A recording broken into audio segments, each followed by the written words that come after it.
నమస్తే, welcome to VS99 news. ముందుగా headlines చూద్దాం. అత్యుత్సాహానికి పోయిన ఆస్ట్రేలియా, సొంత గడ్డపై విండీస్ చేతిలో ఘోర పరాభవం.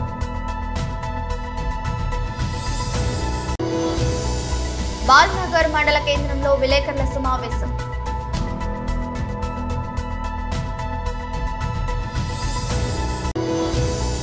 మాజీ PCC అధ్యక్షుడు నర్సారెడ్డి కన్నుమూత.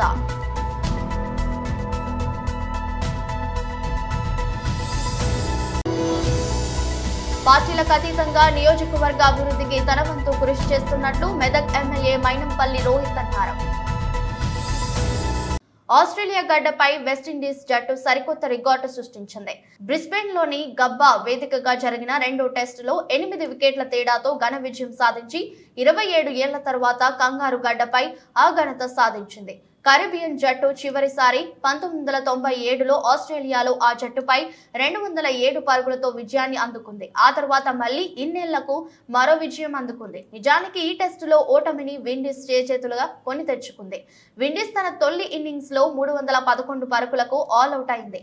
అనంతరం తొలి ఇన్నింగ్స్ ప్రారంభించిన ఆసీస్ అత్యుత్సాహానికి పోయి 289/9 వద్ద డిక్లేర్ చేసింది. అప్పటికి కెప్టెన్ కమిన్స్ అర్ధ సెంచరీ పూర్తి చేసి 64 పరుగులతో క్రీజులో ఉన్నాడు. ఆల్అౌట్ అయ్యే వరకు ఆట కొనసాగి ఉంటే ఖాతాలో మరిన్ని పరుగులు వచ్చి ఉండేవి. అయితే విండీస్ ను త్వరగా అవుట్ చేయాలన్న ఉద్దేశంతో ఇన్నింగ్స్ త్వరగా డిక్లేర్ చేసి మూల్యం చెల్లించుకుంది. అనుకున్నట్టే విండీస్ ను రెండో ఇన్నింగ్స్ లో 193 పరుగులకే ఆల్అౌట్ చేసినప్పటికీ బ్యాటింగ్ లో తడబడి ఓటమి పాలైంది. విండీస్ నిర్దేశించిన 216 పరుగుల లక్ష్యాన్ని ఆసీస్ అఫ్ఘానీ ఉదేసేదే అంచనాలకు తగ్గట్టుగానే 113/2తో 4వ రోజు విజయం దిశగా దూసుకెళ్లింది. అయితే ఆ తర్వాత 94 పరుగుల వ్యవధిలో మ్యాచ్ మొత్తం విండీస్ వైపు టర్న్ అయింది. వికెట్ల వేటలో చెలరేగిపోయిన షమ్మర్ జోసెఫ్ ఆసీస్ కు పట్టపగలే చుక్కలు చూపించాడు. 7 వికెట్లు తీసి జట్టుకు చిరస్మరణీయ విజయాన్ని అందించాడు. అతడి దెబ్బకు ఆస్ట్రేలియా 207 పరుగులకే కుప్పకూలింది. స్మిత్ పోరాడినప్పటికీ జట్టును మాత్రం ఓటమి నుంచి తప్పించలేకపోయాడు. దీంతో 2 టెస్టుల సిరీస్ 1-1 డ్రాగా ముగిసింది. బాలనగర్ మండల కేంద్రంలో విలేకరుల సమావేశంలో రజక సంఘం నాయకులు, అఖిల భారత రజక సంఘం జాతీయ కన్వీనర్ నడిమింటి శ్రీనివాస్ మాట్లాడుతూ మహబూబ్ నగర్ పార్లమెంటు స్థానాన్ని బీసీలకు అన్ని రాజకీయ పార్టీలు కేటాయించాలని, కేటాయించిన పక్షంలో బీసీ అభ్యర్థి నిలబెట్టి వారు ముందుకు నడిపే ప్రయత్నం చేస్తాం. బీసీల వాటా రాష్ట్రంలో 55% పైబడింది. బీసీలకు చట్టసభల్లో ఎలాంటి ప్రాతినిధ్యత్వం కల్పించట్లేదు. కొన్ని రాజకీయ పార్టీలు ఎక్కడన్నా దయచేసి టికెట్ ఇస్తే పోటీ చేసి ఆస్కారం ఏర్పడతాం.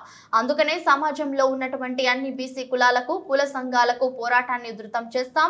రాజకీయ పార్టీలు బీసీలకు శంకు చేస్తామని కల్పించేంత వరకు మా పోరాటం చేస్తామని, బీసీ కులాలను కలుపుకొని ముందు కదులుతామన్నారు. ఈ కార్యక్రమంలో అఖిల భారత రజక సంఘం జాతీయ కన్వీనర్ నడిమింటి శ్రీనివాస్, మాదాసి కురువ సంఘం రాష్ట్ర ప్రధాన కార్యదర్శి కురువ శ్రీనివాసులు, ఎడ్లబాబు, ముదిరాజ్ సభ ముదిరాజ్ చైతన్య వేదిక జిల్లా అధ్యక్షులు కంచనపల్లి చెన్నయ్య, ముదిరాజ్ మహాసభ జిల్లా అధ్యక్షులు, రజక సంఘం పట్టణ అధ్యక్షులు రాములు, పట్టణ సీనియర్ నాయకులు రవికుమార్, బాలనగర్ మండల అధ్యక్షులు శంకర్, రాష్ట్ర ప్రధాన జిల్లా మండల ప్రధాన కార్యదర్శి భాస్కర్, కృష్ణయ్య, జంగయ్య, యాదయ్య తదితరులు పాల్గొన్నారు. PCC మాజీ అధ్యక్షుడు నర్సారెడ్డి తెల్లవారుజామున కన్ను మూశారు. నమస్కారం. నడిమింటి శ్రీనివాసు, అఖిల భారత రజక సంఘం జాతీయ కన్వీనర్. ఈరోజు ముఖ్య ఉద్దేశం మాకు పామనాడు పార్లమెంటు స్థానాన్ని బీసీలకు కేటాయించని చెప్పి బాలనాడు మండల కేంద్రంలో విలేకరుల సమావేశం ఏర్పాటు చేయడం జరిగింది. ప్రధాన ఉద్దేశం ఒకటే, మాకు ఈ రాష్ట్రంలో, దేశంలో 55% మించినటువంటి బీసీలకు ప్రసార అన్యాయం జరుగుతూ ఉంది. కాబట్టి బీసీల మధ్య ఏకమై ఈసారి మహబూబ్నగర్ పార్లమెంట్ స్థానంలో బీసీలకు కేటాయించగా డిమాండ్ చేస్తూ ఉన్నాం. ఈ ప్రభుత్వాలు కేవలం కారాపనం చేసుకుంటూ వాళ్ళకి అవసరం ఉంటే మాట్లాడతారు, లేకపోతే బంద్ చేస్తున్నారు. కాబట్టి మేము గట్టిగా ఈసారి ప్రొజెక్ట్ చేస్తూ ఉన్నాము. ప్రభుత్వాన్ని డిమాండ్ కూడా చేస్తున్నాం. అన్ని రాజకీయ పక్షాలు కూడా డిమాండ్ చేస్తున్నాం. కాంగ్రెస్ కానీ, బీఆర్ఎస్ కానీ, బీజేపీ కానీ, ఇతర పార్టీలను కూడా ఒకటే కోరుతున్నాము.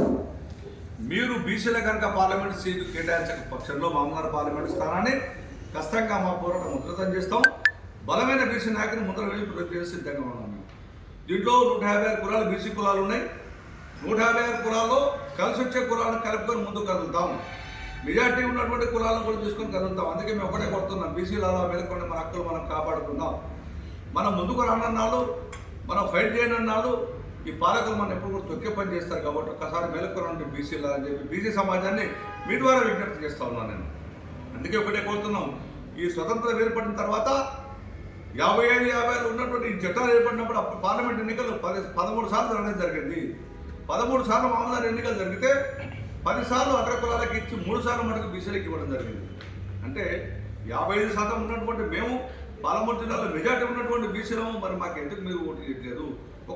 మీరు అందరూ కూడా ఒక మాట చెప్తా ఉన్నారు, బీసీలకు ఇస్తే గెలవరు అని. సరే, గెలిచి అగ్రకుల పార్టీలకు ఎంత నిష్పత్తి ఓట్లు ఒకసారి బయటకు పెట్టండి. మా ఓట్లు మీకు కావాలి, మా ఆలోచన మీకు కావాలి, మేము మీ ఎంబడి తిరగాలి, జెండాలు మొయ్యాలి. పిసిసి మాజీ అధ్యక్షుడు నర్సారెడ్డి ఈ తెల్లవారుజామున కన్ను మూశారు. 1972 నుంచి 2 ఏళ్ల పాటు ఆయన ఉమ్మడి ఆంధ్రప్రదేశ్ పిసిసి అధ్యక్షుడిగా పనిచేశారు. తన రాజకీయ ప్రస్థానంలో ఎంపీగా, ఎమ్మెల్యేగా, ఎమ్మెల్సీగా ఆయన పనిచేశారు. జలగం వెంగళరావు మంత్రివర్గంలో రెవెన్యూ మంత్రిగా బాధ్యతలను నిర్వర్తించారు. Hyderabad Banjara hills road number 12లో మంత్రుల నివాస సముదాయానికి దగ్గరలో వైట్ హౌస్ లో ఆయన నివాసం ఉంటున్నారు. కొంతకాలంగా అనారోగ్య సమస్యలతో బాధపడుతున్న ఆయన ఈ ఉదయం తుదిశ్వాస విడిచారు. ఆయన మృతి పట్ల పార్టీలకు అతీతంగా నేతలు సంతాపాన్ని ప్రకటిస్తున్నారు. ఆయన కుటుంబ సభ్యులకు సానుభూతిని తెలియజేస్తున్నారు. పార్టీలకు అతీతంగా నియోజకవర్గ అభివృద్ధికి తన వంతు కృషి చేస్తున్నట్లు మెదక్ ఎమ్మెల్యే మైనంపల్లి రోహిత్ అన్నారు. ఆదివారం చిన్నశంకరంపేట మండల పరిధిలోని పలు గ్రామాల్లో అభివృద్ధి పనులను ప్రారంభించారు. మండల పరిధిలోని టి మందాపూర్లో ప్రాథమిక పాఠశాల భవనం మరియు గ్రామ పంచాయతీ భవనంను మరియు గవ్వలపల్లిలో యూత్ భవనంను, గవ్వలపల్లిలోని గేరిల్లా తాండాలో సిసి రోడ్డును ప్రారంభించారు. మల్లుపల్లిలో అంబేద్కర్ విగ్రహాన్ని ఆవిష్కరించారు. చిన్నశంకరంపేట మండల కేంద్రంలోని రాధేసా ఫంక్షన్ హాల్, రుద్రారం గ్రామ పంచాయతీ భవనమును ప్రారంభించారు. ఈ సందర్భంగా మైనంపల్లి రోహిత్ మాట్లాడుతూ ఏడుపాయల వనదుర్గా మాతకు గత ప్రభుత్వం 100 కోట్ల రూపాయలు మంజూరు చేసినట్లు ప్రకటించింది. కేవలం కాగితాలకి పరిమితమైందని ఆయన ఆరోపించారు. ప్రభుత్వం ఏర్పడి అతి కొద్ది కాలంలోనే కాంగ్రెస్ ప్రభుత్వం అభివృద్ధి చేయలేదంటూ విమర్శలు చేయడం టీఆర్ఎస్ పార్టీకి తగదని ఆయన హెచ్చరించారు. ఈ కార్యక్రమంలో ఆయా గ్రామాల సర్పంచ్లు, ఎంపీటీసీలు, కార్యకర్తలు పాల్గొన్నారు.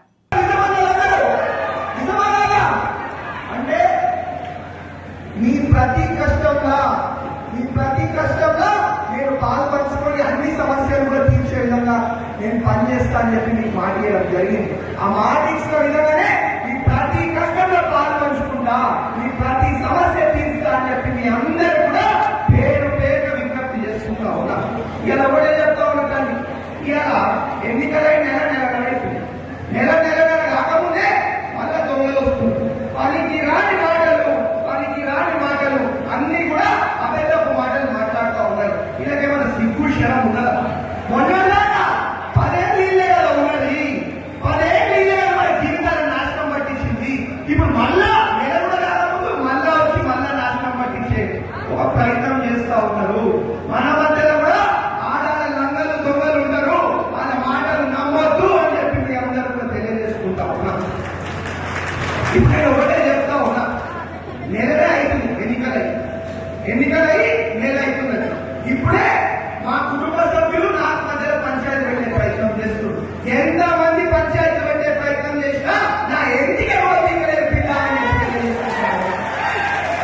ఇలా ఆ పక్కన నుంచి మాజీ మంత్రి మన మెదక్కి పట్టుకున్న ఒక శని అని మళ్ళా వచ్చి అవే పనికిరాని మాటలు మాట్లాడుతున్నారు. ఏమైనా సిగ్గు శరం ఉందా బిడ్డ? ఈసారి ప్రజలు మీరు తరిమి కొడతారు బిడ్డ. మళ్ళా వస్తే ఈ ముఖం చూసే ఇష్టమే లేదు మా ప్రజలకి. ఎందుకు వస్తున్నావు మళ్ళా? నువ్వు వచ్చుడు కాదు బిడ్డ, మేమే వస్తాం. నేనే సిద్ధి పెట్టుకోక బిడ్డ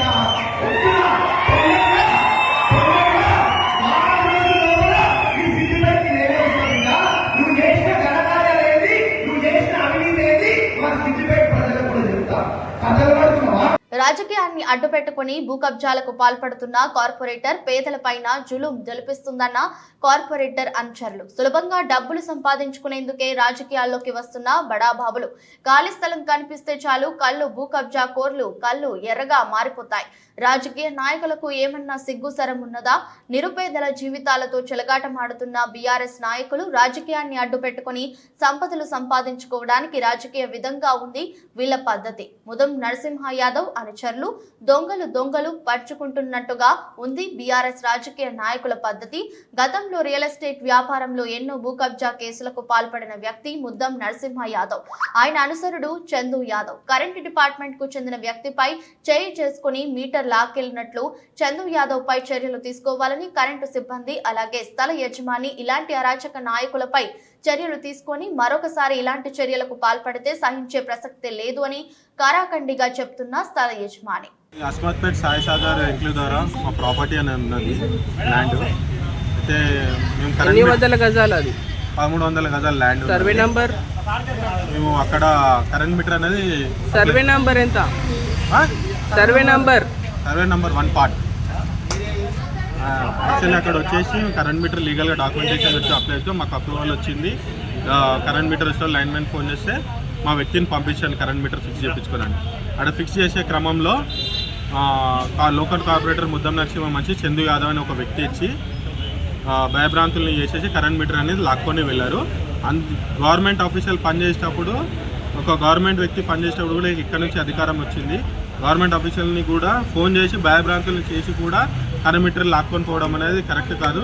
మరి వాళ్ళకి ఎక్కడి నుంచి ధైర్యం వచ్చింది, ఎట్లా చేస్తే నాకు అర్థమవుతుంది.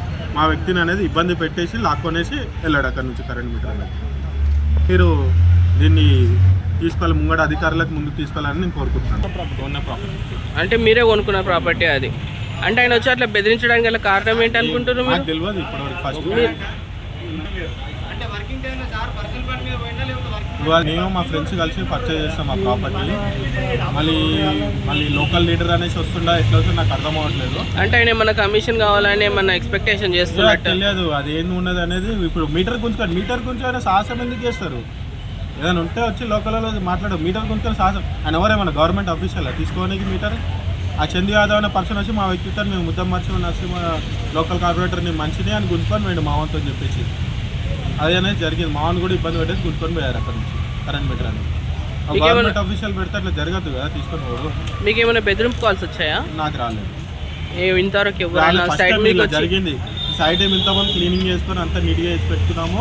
కరెంట్ మీటర్ అప్లై చేసుకొని మేము ఫర్దర్గా బిల్డింగ్ పర్మిషన్కి వెళ్ళే టైంలో ఇలా జరిగింది. ప్రాపర్టీ వాల్యూ ఎంత ఉంటుంది అప్రాక్సిమేట్? గవర్నమెంట్ వాల్యూ 2 CR ఉంటుంది. 2 CR అంటే ప్రైవేట్గా?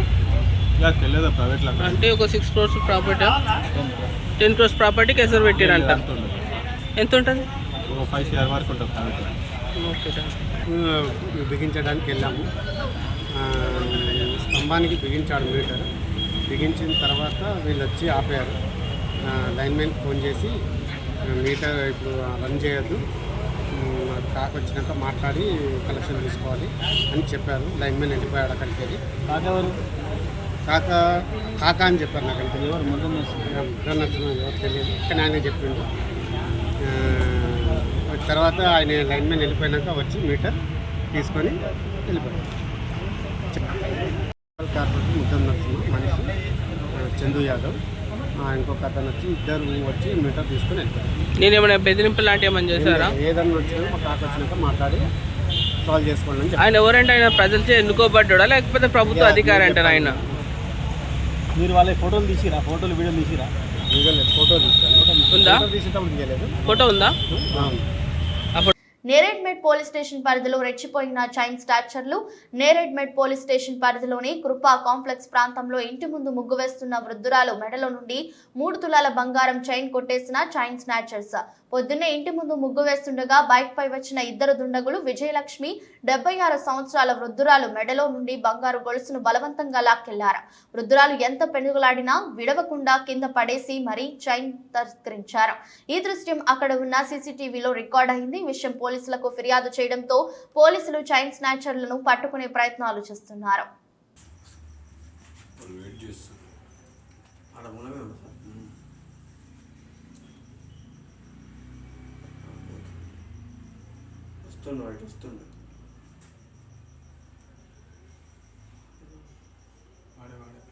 వస్తుండే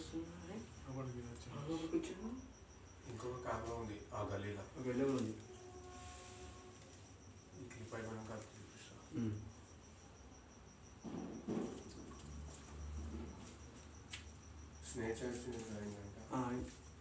ముసలమ్మ పూలకు వస్తుంది పొద్దున. ముసలిదంతా అవునే మా దయ్యంలా రాత్రి ఒకటి తిడుతుంది పాడిపోయే టైం లేదు అగో నేను క్రాకేమో అనుకున్నాను. కొంచెం ఉంటాం నేను ఫైవ్ లోపల వేసాను మరి జామ్ చెట్టు అది అగో వస్తున్నారు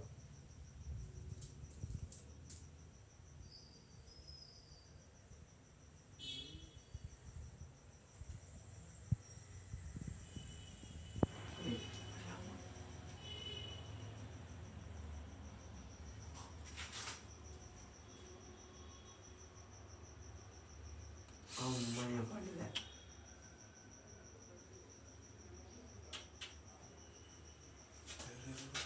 పడ్డది వాడు తీసుకున్నాడు పడ్డేసిన ఉత్తుడు కాదు వాడు దీన్ని పడ్డాడు బండి వాడు మరి బండి అప్పుడే వచ్చినట వాళ్ళు వెళ్ళిపోయినట బండిలు ఉన్న ట్రేస్ ఆట మనసారి మామూలు స్కూటీ కలర్ అంటే ఇట్లాంటి బండ్లే ఇట్లాంటి బండ్లే ఇక చీర నల్ల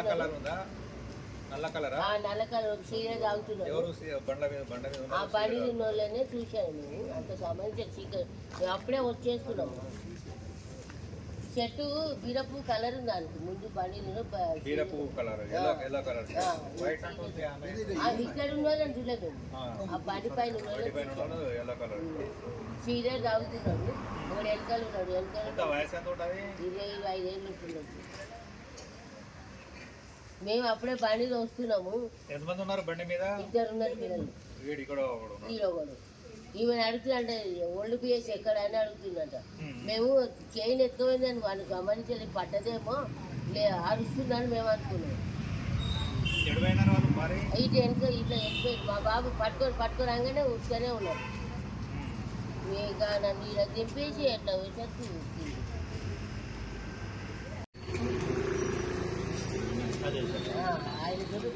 ఇది నేడుమేడు సార్ కృపా కాంప్లెక్స్ ఉన్నది. వాళ్ళని చూసినాం అంతే మొక్క పేరు సరిగ్గా తెలియదు మాకు కూడా. మేము ఉంటేనేమో లేస్తూనే చూస్తున్నాం. మేము ఇక అప్పటికి రాలేము. మా బాబు ఆడికి అరుస్తూనే ఉన్నాడు పట్టుకొని అంటే మేము ముసలామే కింద పడ్డదా అట్లా అనుకున్నాం. మేము ఈ టైంకి లేవకపోగానే వాళ్ళు ఏమంటారు శనికి అన్నట్టు ఇలా లేచింది. సార్ తమ ఫోన్ సార్ చేస్తే సార్కి ఇన్ఫార్మ్ చేసాం సార్ ఆ డీటెయిల్స్ పెట్టు. అవును సార్ అడిషనల్ డీసీ చార్జ్ ఉంది. స్వేచ్ఛ సమానత్వం సమాజ మార్పు కళాకారుల డిమాండ్ల సమస్యలు సాధించడం కోసం తెలంగాణ ప్రజా నాట్య మండలి ఆధ్వర్యంలో హైదరాబాద్ నుండి హన్మకొండ వరకు కొనసాగుతున్న బస్సు యాత్ర నేడు యాదాద్రి భువనగిరి జిల్లాకు చేరుకుంది. ఈ సందర్భంగా ఆలేరులో డాక్టర్ బిఆర్ అంబేద్కర్ విగ్రహానికి కళాకారులు పూలమాలలు వేసి నివాళులర్పించారు. ఈ కార్యక్రమంలో ప్రజా నాట్య మండలి రాష్ట్ర అధ్యక్షుడు కె శ్రీనివాసరావు, పల్లె నరసింహ, ఉప్పలయ్య, సుధాకర్, ప్రవీణ్, లక్ష్మీనారాయణ, జిల్లా ప్రధాన కార్యదర్శి చెక్క వెంకటేష్, రైతు సంఘం నాయకులు కొల్లూరు రాజయ్యతో పాటు 40 మంది కళాకారులు పాల్గొన్నారు.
జాతరకు స్వాగతం పలికినటువంటి ఆలేరు ప్రజలకు చాలా సంవత్సరాల కాలాకై ఈ యొక్క జాతర జరుగుతున్నది. ఈ జాతరలో కేంద్ర ప్రభుత్వం అభ్యుదయవాదులు, ప్రజా కళాకారులు, ప్రజా కవుల పైన నిత్యం దాడులు జరుగుతున్నది, కులాల పేర, మతాల పేర. అలాంటి జరగకుండా భిన్నత్వంలో ఏకత్వం అన్నటువంటి మన దేశంలో ఇలాంటి అసమానతలు పోవాలని, సమసమాజం కావాలని, అది కేంద్ర ప్రభుత్వం మోడీ గారికి కన్విప్పు కావాలని ప్రజలను చైతన్యం చేస్తూ ఈ జాతర జరుగుతున్నది. ఇప్పుడు సానుకూలంగా చెప్పాలని వినేటువంటి బలమున్నటువంటి రేవంత్ రెడ్డి గారి ప్రభుత్వం ఉన్నది కాబట్టి ఆ ప్రభుత్వాలను వినియోగించడానికి ఈ ప్రచార జాతర. ప్రభుత్వాలు మారితే అభివృద్ధి పనులు నిలిపివేయడం సమంజసం కాదని మంచిర్యాల మాజీ ఎమ్మెల్యే దివాకర్ రావు ఆరోపించారు. మంచిర్యాల జిల్లా కేంద్రంలోని ఆయన నివాసం వద్ద ఏర్పాటు చేసిన మీడియా సమావేశంలో మాట్లాడుతూ ప్రజా వ్యతిరేక కాంగ్రెస్ పాలనపై విరుచుకుపడ్డారు. మాజీ ముఖ్యమంత్రి కేసీఆర్ నాయకత్వంలో మంచిర్యాల జిల్లాలోని మంచిర్యాల, సన్పూర్, లక్షెట్పేట్ మున్సిపాలిటీలకు డెవలప్మెంట్ ఫండ్ నుండి 74 కోట్లు వెచ్చించి సుమారు 800 పైచిలుకు అభివృద్ధి పనులను చేస్తున్న ఇప్పటి కాంగ్రెస్ ప్రభుత్వం నిలిపివేయడంలో ఆంతర్యం ఏమిటో అర్థం కావడం లేదని అన్నారు. ప్రజల కోసం పనిచేస్తున్నామని చెప్తున్న కాంగ్రెస్ పాలకులు అభివృద్ధి పనులకు ఎందుకు నిలిపివేశారో ప్రజలకు సమాధానం చెప్పాలని డిమాండ్ చేశారు. తన హయాంలో ఎల్లంపల్లి ప్రాజెక్టు నిర్మించి గూడెం లిఫ్ట్ ఇరిగేషన్ ద్వారా సాగునీటిని పంటలకు అందించి వ్యవసాయ రంగాన్ని అభివృద్ధి చేశానని తెలిపారు. కానీ స్థానిక ఎమ్మెల్యే ప్రేమ్ సాగర్ రావు అర్థం పర్థం లేని మాటలు చెబుతూ ప్రజలను మోసం చేస్తున్నారని అన్నారు. గోదావరి త్రాగునీటిని అన్ని మున్సిపాలిటీలకు తన హయాంలో అందించానని, కానీ ప్రస్తుత ఎమ్మెల్యే ఏదో కొత్త పథకం తీసుకువచ్చినట్టు చూపించి తాగునీరు అందిస్తున్నట్టు ప్రచారం చేసుకుంటున్నారని అన్నారు. గూడెం లిఫ్ట్ ఇరిగేషన్ పైప్ లైన్ల మరమ్మతుల కోసం 11 కోట్లు మంజూరు చేపించి GRPMS పైపులను ఏర్పాటు చేసేందుకు చర్యలు చేపట్టామని అన్నారు. 10 సంవత్సరాల కాలంలో 10 పంటలకు నీరు అందించిన ఘనత బీఆర్ఎస్ పార్టీకి దక్కిందని తెలిపారు. కాంగ్రెస్ నాయకులు మాత్రం అన్ని మేమే చేశామని అబద్ధపు ప్రచారాలు చేస్తున్నారని ఎద్దేవా చేశారు. అభివృద్ధి ఎవరు చేశారో ప్రజలు గమనిస్తున్నారని, సరైన హయాంలో ప్రజలు బుద్ధి చెప్తారని తెలిపారు. ఓటమి గెలుపు సహజం. బీఆర్ఎస్ పార్టీ ప్రజల మధ్య ఉంటూనే సమస్యలపై పోరాటం చేస్తుందని తెలిపారు. ఈ కార్యక్రమంలో మాజీ ప్రజా ప్రతినిధులు, బీఆర్ఎస్ పార్టీ నాయకులు పాల్గొన్నారు. ముఖ్యమంత్రి రేవంత్ రెడ్డి అధికారంలోకి వచ్చాక బాధ్యత పెరగాలి, హుందాతనం పెరగాలి, కానీ ఆ కుర్చీని కించపరిచే విధంగా ఇంకా ప్రతిపక్షంలో ఉన్నా అనే విధంగా మాట్లాడుతున్నారని మాజీ మంత్రి సిద్దిపేట ఎమ్మెల్యే హరీష్ రావు ఆరోపించారు. మెదక్ నగేష్ మెదక్ నియోజకవర్గ ముఖ్య కార్యకర్తల సమావేశం మెదక్ బీఆర్ఎస్ పార్టీ అధ్యక్షురాలు మాజీ ఎమ్మెల్యే పద్మా దేవేందర్ రెడ్డి అధ్యక్షతన జరిగింది. ఈ సందర్భంగా హరీష్ రావు, మంత్రి హరీష్ ముఖ్య అతిథిగా పాల్గొని మాట్లాడుతూ కర్ణాటకలో గెలిచి 8 నెలలైనా 6 గ్యారంటీలను అమలు చేసే పరిస్థితి లేదన్నారు. కర్ణాటకలో 20 పైగా ఎంపీ స్థానాలు బీజేపీ గెలిచే అవకాశం ఉందన్నారు. కాంగ్రెస్ పార్టీ గెలిచే పరిస్థితి లేదన్నారు. కాంగ్రెస్ పార్టీ అధికారంలోకి వచ్చాక మార్పు వచ్చింది అన్నారు. మోటార్లు, ట్రాన్స్ఫార్మర్లు కాలుతున్నాయని, వైరింగ్ దుకాణాలు, ఇన్వర్టర్, జనరేటర్ షాపులు అందుబాటులోకి వచ్చాయని, 24 గంటల కరెంటు ఇస్తామని చెప్పి అధికారంలోకి వచ్చి కాంగ్రెస్ ప్రభుత్వం రోజుకు 14 గంటల కరెంటు ఇస్తుందన్నారు. ఎన్నికల ప్రచారంలో అబద్ధ ప్రచారాలు, గ్లోబల్ ప్రచారం చేశారన్నారు. కాంగ్రెస్ పార్టీ అధికారంలోకి రాగానే ఏకకాలంలో 2 లక్షల రుణమాఫీ ఫైల్ మీద సంతకం పెడతామన్నారు. 2 నెలలైనా అమలు చేయలేదన్నారు. రుణమాఫీ చేయకుండా పార్లమెంట్ ఎన్నికలకు పోతే కాంగ్రెస్ పార్టీకి ప్రజలు ఓట్లు వేస్తారా అని ప్రశ్నించారు. ఈ కార్యక్రమంలో మెదక్ నియోజకవర్గ ఇన్ఛార్జి తిరుపతి రెడ్డి, రాష్ట్ర నాయకులు ఇఫ్కో డైరెక్టర్ దేవేందర్ రెడ్డి, మాజీ MLC R Satyanarayana, municipal chairman municipal Chandrapal, Medak నియోజకవర్గంలోని పట్టణ మండలాల పార్టీ అధ్యక్షులు ఎం గంగాధర్, అంజగౌడ్, గజవాడ, నాగరాజు, మహేందర్ రెడ్డి, రాజు, విష్ణువర్ధన్ రెడ్డి, సుధాకర్ రెడ్డి, ఎంపీపీలు షేరి, నారాయణ రెడ్డి, యమున జయరాం రెడ్డి, దిశెట్టి సిద్దిరాములు, శంకరంపేట ఆర్ జడ్పీటీసీ మాధవి రాజు, సర్పంచ్లు, ఎంపీటీసీలు, నాయకులు, కార్యకర్తలు అధిక సంఖ్యలో పాల్గొన్నారు. మళ్ళా కాంగ్రెస్ వచ్చింది, మార్పు వచ్చింది, మళ్ళా దుకాణాలన్నీ గోపైతుంది. ఇది వాళ్ళు తెచ్చినటువంటి మార్పు. వాళ్ళ పరిస్థితి ఎట్లయిపోయిందంటే ఆనాడు ప్రచారంలో అబద్ధాలు, నేడు పాలనలో అసహనం. ఎవరన్నా అడిగితే ఏం మాట్లాడుతున్నారు? అయ్యా రైతు బంధు వాళ్ళేటువంటి ఎవరైనా కానీ చెప్తూ కొట్టుండే అక్కడ ఒక మంత్రి అనడా లేదా? ఇక ఇంకో మంత్రి, మహిళా మంత్రి అయితే నేను నోట్తో చెప్పలేని మా అక్క చెల్లెలు ఉన్నారు, రైతు బంధు పట్టలేదు, పడలేదంటే ఆగుతలేదు అంటున్నారు. ఇటువంటి మంత్రులు ఇలా అధికారంలోకి వచ్చిన తర్వాత ముఖ్యమంత్రికైనా మంత్రులకైనా సంయమనం ఉండాలి. పదవి వస్తే బాధ్యత పెరగాలి, పదవి వస్తే హుందాతనం పెరగాలి, కానీ ఆయన రేవంత్ రెడ్డి మాట్లాడే మాటలు ఎట్లున్నాయంటే ఆ ముఖ్యమంత్రి పదవి యొక్క ఉందాతనాన్ని దెబ్బతీసేటాడు, ఆ కుర్చీని కించపరిచే విధంగా ఆయన మాట్లాడుతూ ఉన్నాడు. ఇంకా ఏదో ప్రతిపక్షంలో ఉన్నా అన్నట్లు మాట్లాడుతూ ఉన్నాడు. నిజానికి ఏమడిగినా మనం మీరు చెప్పిందే అడిగినాం, ఆయన చెప్పలేదా? మేము రాగానే డిసెంబర్ 9. వార్తలు ముగించే ముందు మరోసారి హెడ్లైన్స్. అత్యుత్సాహానికి పోయిన ఆస్ట్రేలియా, సొంత గడ్డపై విండీస్ చేతిలో ఘోర పరాభవం.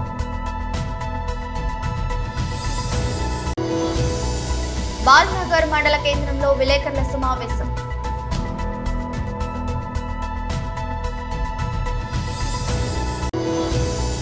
మాజీ పిసిసి అధ్యక్షుడు నర్సారెడ్డి కన్నుమూత.